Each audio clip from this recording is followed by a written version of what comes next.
is why is it that some people can handle a whole lot in their life and can be responsible for a whole lot and can let CEOs and presidents and generals and stuff, they can handle a whole lot. And when you look at some of these guys and some of these women, when they're when things are at most intense for them, do they look stressed? Do they look out of touch with what's going on? No, they're still calm and focused. And most of them are understand that they have to take care of themselves.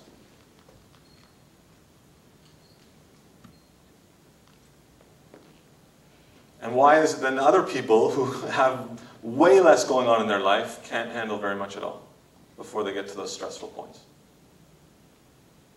Why is it that some people can do a whole lot throughout their day, whole lot, and still at the end of the day have more juice left over and more life left over, and some people don't do nearly as much and get to the end of the day and they're drained and they're tired and they don't have any more time to spend with their family or their loved ones or do the things that they want to do. Why? So the strength of your nervous system and the health of your nervous system is very important. And a lot of the yoga practice is really great for that.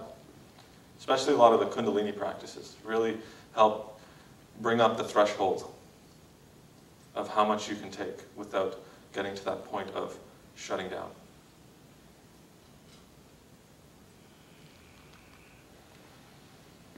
So stress and anxiety have some very specific effects that we're about to talk about.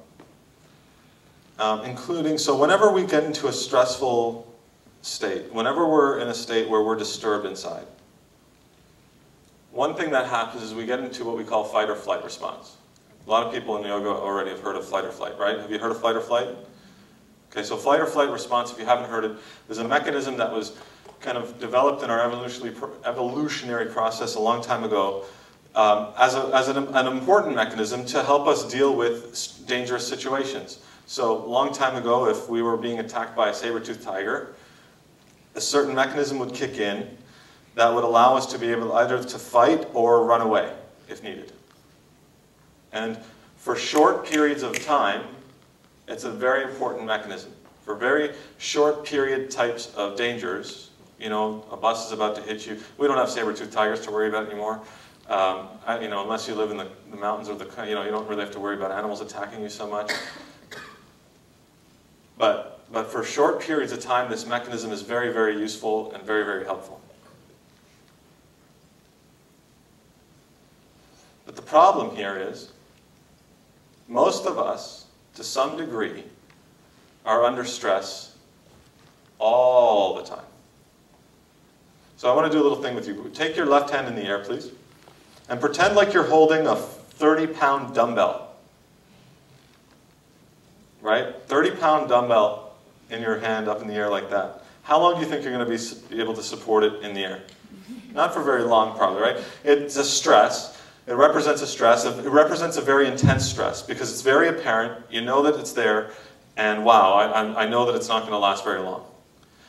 Now in your right hand, pretend like you're holding a pen. 30-pound dumbbell is a light little pen. It's a very light stress. Hardly noticeable as a stress. And it's very subtle, but those subtle stresses can be there under the radar all the time. Now bring your hands down because you kind of look silly. So the light stresses are the ones that we need that are more dangerous than the intense ones that can come up for short periods of time. Because they're there all the time and often have us under fight or flight for long periods of time, and that's not what that mechanism was designed for.